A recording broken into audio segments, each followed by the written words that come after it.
final wedding design. It looks spectacular on film. Let's see that. Ooh, that's pretty. And her centerpiece is a masterpiece. Spin that around. She's been with me a week.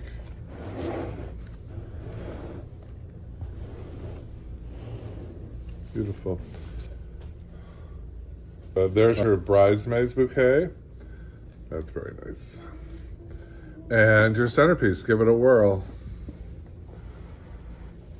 Flowerschool101.com in San Diego. I love it. It's full and lush and big, and I even like that funny big leaf sticking right out of the side, which normally I would say pull that out. Wonderful. Here's her collection. Looks great on film.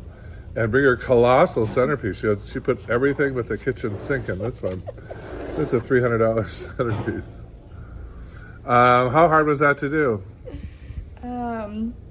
No, Not hard. it was easy. You whipped it out. Flowerschool101.com.